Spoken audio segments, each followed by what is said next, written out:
não ficar muito... que eu coloque as informações muito rápido. Eu quero que vocês tentem entender, não saindo, tá?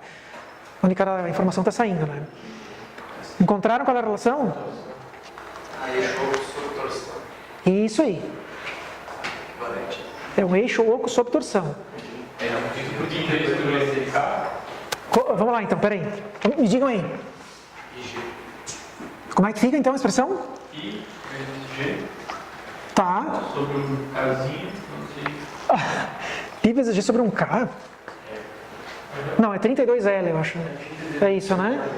Ah, perdão. É porque isso é uma coisa que vocês precisam consertar no livro, tá? Aquele K, na verdade, pro caso do eixo oco, ele é sempre 32L, tá? Eu vou explicar melhor o que é isso aqui, mas... Ele vai ser 32, então... L é o comprimento do eixo, tá? O comprimento do eixo sob torção, né? E em cima, o que tem aqui? Diâmetro externo na quarta, menos diâmetro interno na quarta. É isso? Beleza. Então, só para vocês terem uma ideia, antes disso ainda, tá? Vamos escrever assim que fica mais fácil, né? A gente pode pensar que a constante equivalente nesse caso, ela é o módulo de elasticidade vezes o momento de inércia polar sobre o comprimento, tá? Comprimento no caso do eixo que a gente está calculando. É o momento de inércia polar que vai dar o que está faltando aqui, tá? Esse diâmetro na quarta, menos diâmetro interno na quarta, vezes π sobre 32, é o momento de inércia polar nesse caso, tá? Só que quando for, obviamente, um eixo oco, vai ser sempre assim. Então, vocês podem já arrumar no livro, é sempre dessa forma, tá? E aí, o que nós vamos fazer aqui? Como eu tenho dois eixos visivelmente diferentes, esse maior e esse menor, eu vou ter que fazer para os dois casos, tá? Para um, porque ele tem um comprimento diferente, ele vai ter diâmetros diferentes, né? Calculo e anoto. Depois eu vou fazer para o outro, calculo e anoto. E aí, eu vou tratar cada um deles como se fosse uma mola, né? E aí você tem que pensar, se fossem duas molas, ou se eu tratar como sendo duas molas, que tipo de associação elas devem ter aqui? Porque essa associação vai dar a resposta final. Em série. Nesse caso é visivelmente em série, né? Se isso aqui fosse tratado como uma mola, e esse também, a ligação entre elas, a associação, na verdade, entre elas, é em série, tá? Então, vamos fazer o seguinte, ó. Eu vou chamar, como aqui é o ponto 1, e esse é o ponto 2, e esse é o ponto 3, eu vou primeiro fazer o cálculo para uma constante equivalente para o segmento 1, 2, tá? Que é o maior. Então, vamos lá. Constante equivalente para o segmento 1, 2. Bom, isso aqui, na verdade, vai ser igual para todo mundo, tá? Vamos ver quem vai mudar aqui depois, né? Aliás, eu vou já escrever o valor do G aqui, então. Então, como o material é aço, é o mesmo valor de antes, né? 80 vezes 10 na 9, vezes... Aí o diâmetro que eu tenho aqui, pessoal, é 0,3 metros, o externo. E o interno, se vocês conseguem enxergar, mas é 0,2, tá? É isso aí. E o comprimento do eixo é de 2 metros. É isso aí. Também, nesse caso, todas as unidades já estão no sistema internacional, então não precisa fazer nenhum tipo de conversão, tá? Por isso que eu não vou escrevê-las aqui, certo? Fazendo a conta, nada demais mesmo nesse caso, tá? Eu vou ficar com... Eu tenho aqui 25, você dá uma confirmada para mim, mas é 25,525 vezes 10 na 6 Newton vezes metro por radiano. Tá? Quando a gente estiver tratando de constante equivalente de torção, a unidade padrão é Newton vezes metro por radiano, não é Newton por metro, tá? Lembrem disso, certo? Se vocês quiserem ter uma explicação bem simples do porquê que a unidade é essa, é só pensar o seguinte, ó, o análogo na rotação para a lei de Hooke fica assim, ó, então vou botar aqui, ó, análogo da lei de Hooke, não me lembro se eu escrevo com CK ou K, mas isso eu vou ficar para vocês depois, não lembro mesmo, tá? Eu acho até que é assim, não, é com K mesmo, acho que tá certo, é isso aqui mesmo, tá? Não lembro mesmo. Então, eu vou confiar em vocês. Tá, fica assim, ó. É o torque, que é igual a constante equivalente, vezes o ângulo de torção. É dessa forma que a gente expressa, tá? Em vez de força igual a Kx, a gente vai expressar torque igual a constante elástica, que vezes o ângulo, né? Então o que acontece? Para ter certeza que a unidade de medida está correta, né? O torque é medido em Newton vezes metro, né? Então eu tenho aqui Newton vezes metro. E esse cara aqui é medido em radiana. Então, radiana. Bom, para isso aqui ficar igual a isso, eu preciso ter Newton vezes metro dividido por radiana. Concordam? Aí eu tenho a igualdade satisfeita. Então, realmente a unidade é essa, tá? Se a gente fizer o mesmo procedimento agora para a segunda parte, né, para o segmento 2, 3, então o que vai ficar aqui? 2, 3. Bom, eu vou ter então, o início é igual, né? π vezes 80 vezes 10 na 9 sobre 32. Vamos colocar já agora, são 3 metros de comprimento, né? 3 metros de comprimento. E os diâmetros, aí eu tenho aqui 0,25 na quarta, menos 0,15 na quarta. É isso aí, fica meio feio, mas dá para entender, né? E aí, fazendo a conta aqui, devemos chegar a 8,901 vezes 10 na 6. Mesma unidade, né? Newton vezes metro por radiano. Tá? E agora eu tenho que juntar as duas, porque afinal de contas eu quero a constante equivalente, né? Como a ligação é em série, a gente vai ter que fazer a soma dos inversos. Bom, também vamos fazer um pouco mais rápido, né, pessoal? Como são apenas 2 molas, a gente pode pegar uma expressão pronta já para o caso de 2, né? Que é a multiplicação das duas no denominador e a soma no numerador, né? Como vale para qualquer caso em paralelo quando só são 2 elementos, né? Então, a gente vai dizer o seguinte, ó, a constante equivalente total, a resposta final do problema, né, vai ser igual ao K equivalente 1, 2, vezes o K equivalente 2, 3, sobre a soma deles. Então, K equivalente 1, 2, mais 1, 2, 3. E aí é só pegar os valores numéricos que a gente tem, né? Pegar esse cara aqui e fazer a conta, tá? Sem mistério nenhum. Três valores seria como? Aí é um pouco mais chato de fazer, então, provavelmente não vai valer a pena fazer assim. Multiplica os três em cima, depois você tem que fazer a soma do 1 vezes do 2, mais a soma do 3, mais a soma do 1 vezes do 3. É o mínimo múltiplo comum, na verdade, né? Isso aqui vem da resolução do mínimo múltiplo comum. Sinceramente, eu não aconselho. Quando for mais de 2, não vale a pena fazer assim, tá? Só vale a pena por ser mais simples, mais rápido, quando tem 2 elementos, né? Quando forem 3, 4 ou mais, somem os inversos mesmo, né? Façam a soma do inverso e depois invertam a resposta. É bem mais fácil, tá? Isso aqui deve dar, então, 6,5... 6,6. Vamos arredondar aqui para 6,6 vezes 10 na 6. Newton vezes metro por radiano. Ficou menor do que todos os outros valores. Sempre precisa ficar menor, né? Sempre, né, pessoal? Se não ficar menor, tá errado. Porque como qualquer associação cuja a gente tem a soma dos inversos, a resposta sempre é menor que o menor dos associados, né? Por exemplo, quando você trabalha com resistores em eletrônica, né, é a mesmo raciocínio, né? A resistência equivalente sempre é menor que o menor resistor, tá? Então aqui é a mesma coisa. Beleza. E aí? Tranquilo até aqui? Conseguiram entender? Sem muito mistério, né? Basicamente pegar a equação de tabela, aplicar e só se dar conta que a associação entre os dois existe e é em série. É só isso, nada mais, né? Posso continuar? Vamos lá, hoje é muitas coisas. Então, como estava muito devagarinho, nós vamos dar uma acelerada agora. Tá? Então agora a gente tem um tambor de içamento.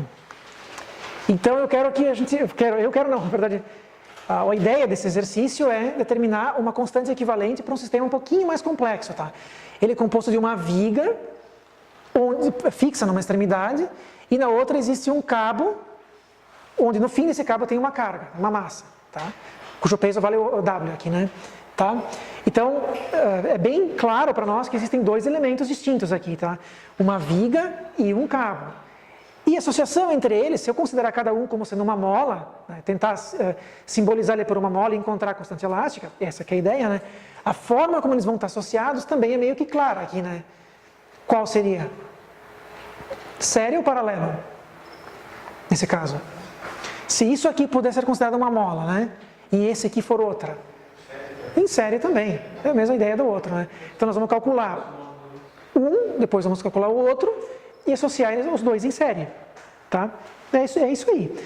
Só a única diferença, assim, em termos de resolução, é que nesse caso é totalmente analítica, tá? Não tem nada de número aqui, né? Então a gente vai escrever as equações e levar as variáveis até o final, tá? Simplificando aquilo que for possível simplificar. Só isso.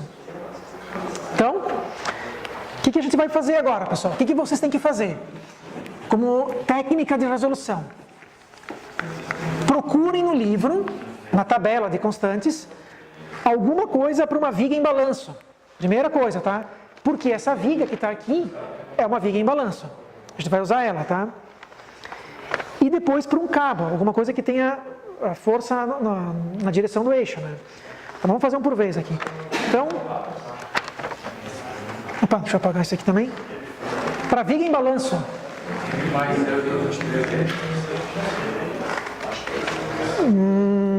Vamos lá. Qual que é o valor da espessura lá? Vamos lá, eu vou determinar para vocês aqui todos, tá? A espessura da viga, T. É muito pequenininho, né? Mas é aqui, ó, T. Tá. O comprimento da viga vale B. Tá? E a largura, A. Certo?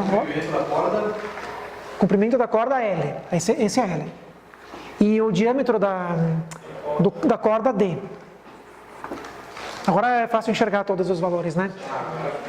Beleza, então vamos lá. Vamos me ajudando aí, pessoal. Como é que fica então a expressão para constante elástica equivalente para uma viga em balanço? Pegando da tabela mesmo, tá? 3 I sobre B ao cubo?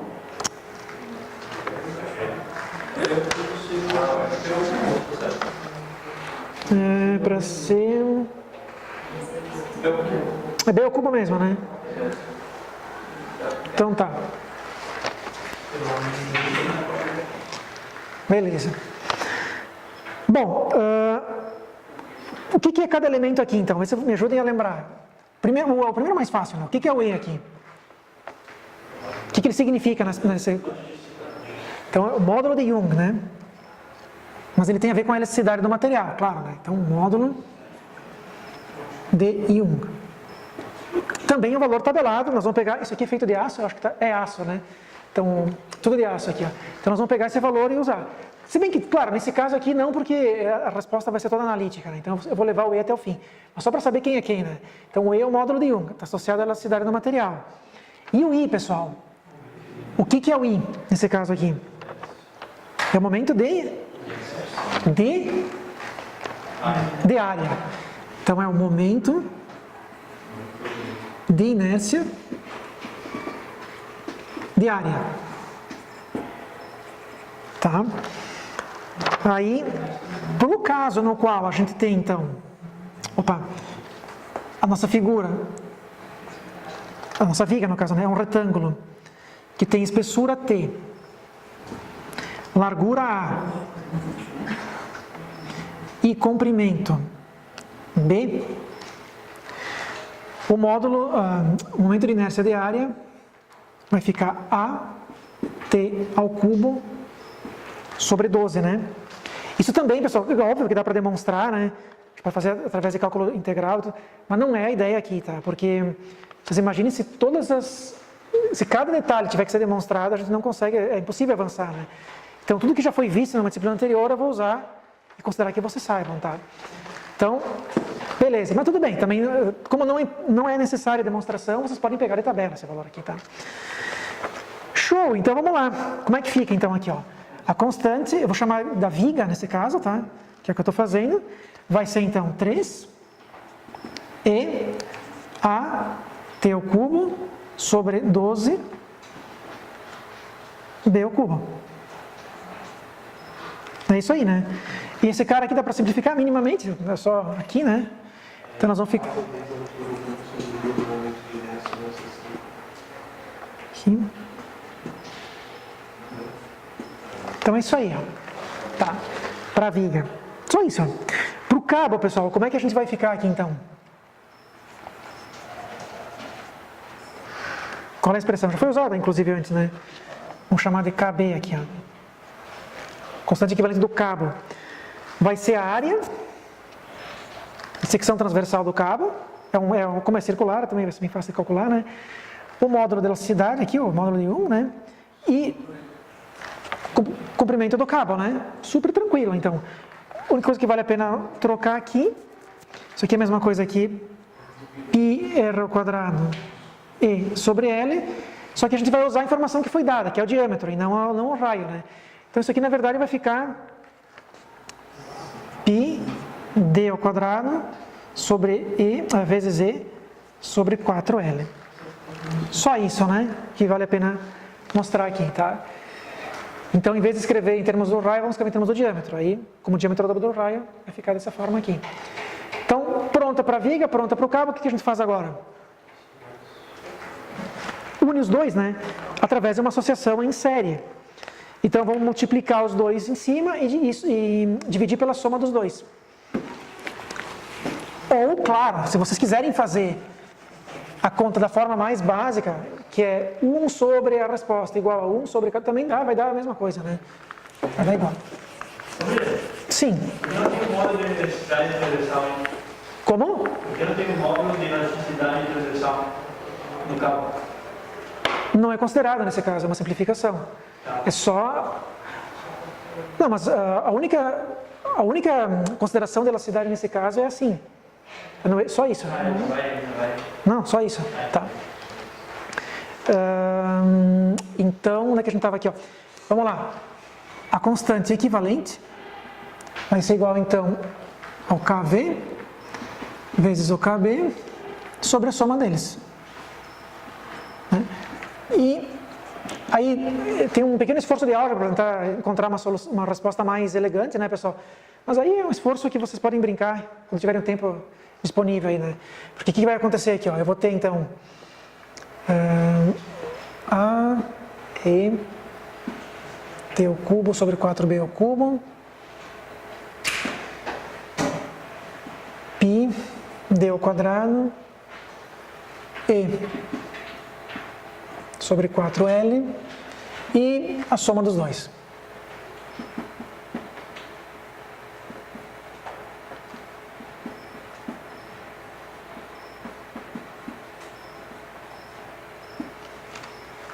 É isso aí.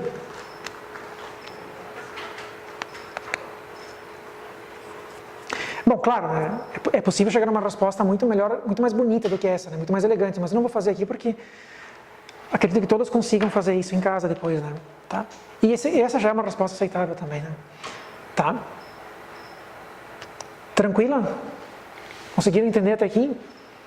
Basicamente, essa primeira parte é bem simples mesmo, pessoal. É só saber qual é a constante equivalente correta e como, se for o caso de ter mais de uma mola, elas estão associadas. É só isso. Basicamente só isso. Tá? Certo? Aí, esse aqui, só para... Eu acabei não escrevendo, né? Esse é o exemplo 1.4 do livro, tá? Esse que a gente acabou de fazer agora. Bom, está aqui, né? Então, 1.4. Se a gente se nós seguirmos a sequência do livro, tá? Aí, posso passar ao próximo slide? Posso? Tá. Então, teria um exemplo um pouquinho mais complexo. Esse demora um pouco mais de tempo. E eu vou deixar que vocês tentem fazer em casa. E se não conseguirem, aí eu resolvo amanhã, tá? Com vocês. Se conseguirem fazer, melhor. Qualquer um. Se tiver algum problema e não conseguir avançar nele, me pergunta. E se for o caso, eu resolvo no 4, tá? Fica uma dica. Bom, claro, vocês têm ele resolvido no livro também, né? Mas a ideia é que vocês tentem entender o que foi feito ali. Nesse caso, a gente vai ter vamos dizer, dois corpos, né? Um é uma viga e outra é um cabo, tá? E eles estão interligados aqui, por um peso na ponta, tem um ângulo de inclinação, é um pouquinho mais complicado, né? E cada um deles vai ser pensado como se fosse uma mola, tá? E eles estão evidentemente associados, né? Porque a constante elástica total depende dos dois. Só que nesse caso, é um pouquinho mais complexo, porque vocês não conseguem imaginar diretamente uma ligação em série ou paralelo aqui. Não dá para fazer isso. Então, a forma mais simples de resolver esse problema, para encontrar constante equivalente, é fazer em termos de energia. Energia. No caso aqui, energia potencial. Vai ser muito mais simples, tá? Então, a técnica usada pelo livro é a seguinte, ó. Vocês vão estar interessados em encontrar... Bom, vamos fazer uma revisão rápida, então.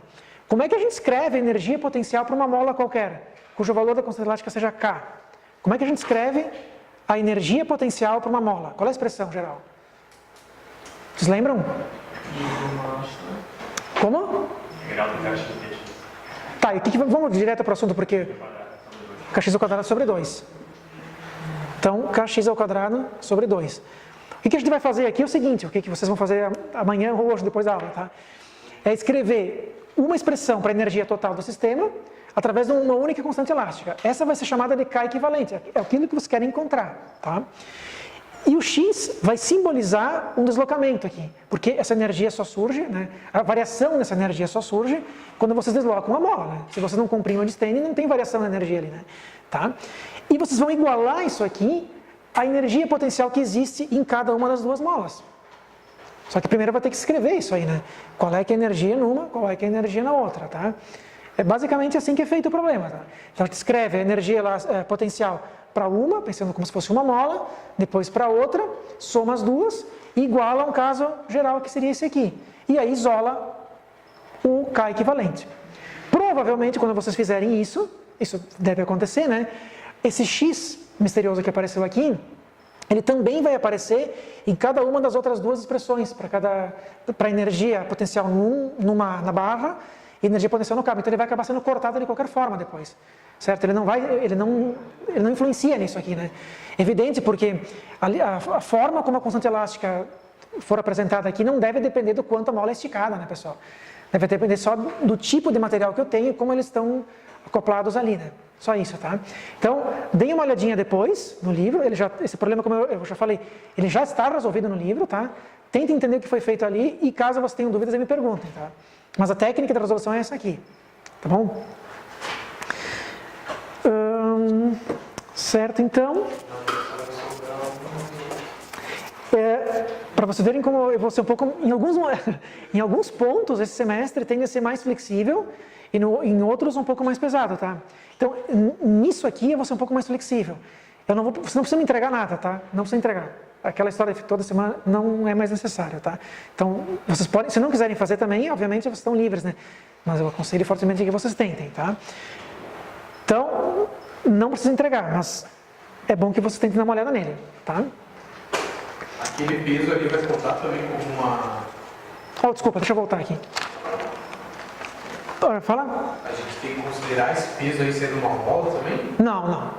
Só os dois ali? Só esses dois aqui. Só esse elemento e esse outro aqui. Mas não dá para fazer paralelo direto? Tu pode tentar fazer paralelo, tá? Mas não vai funcionar dessa forma. Primeiro porque... eu acabei não lendo o enunciado, né? Mas a gente quer aqui uma... Olha, deixa eu ver o que está escrito aqui. Aqui embaixo, ó. A gente quer determinar uma constante equivalente no sistema na direção vertical.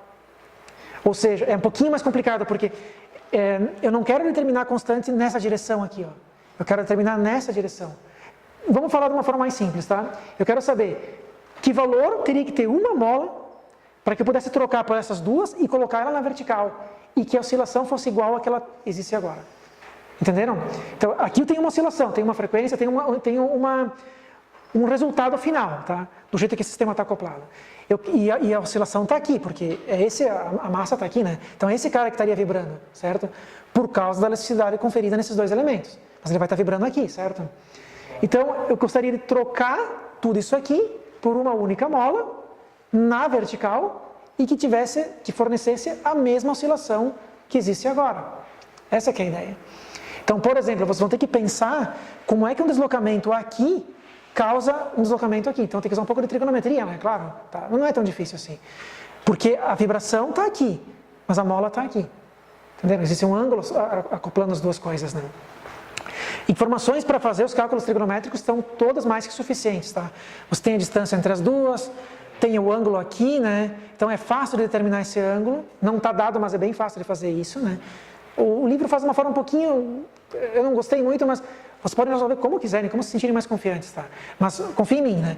Tendo esse comprimento aqui, tendo essa distância e esse ângulo, vocês fazem qualquer coisa, tá? Qualquer informação de ângulo, de comprimento, de altura, vocês conseguem determinar, tá?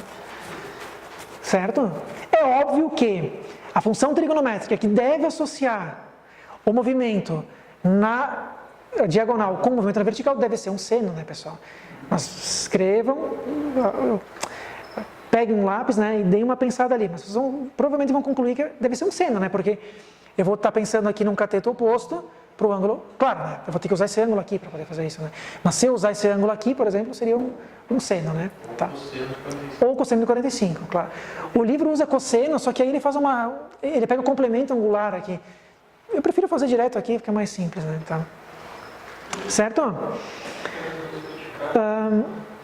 Aí amanhã, se vocês quiserem, eu posso fazer uma demonstração geral para como é que ficam os casos de molas equivalentes em diagonal, tá? Posso fazer essa demonstração geral. Bom, primeiro eu quero que você pense no problema, tá? Aí vai ficar um pouco mais claro. Aí amanhã eu posso fazer a demonstração para vocês. No caso... Se quiserem, eu resolvo. Se for necessário, não tem problema. Eu tenho ele pronto já aqui, não tem problema, tá? Então, beleza. Ok.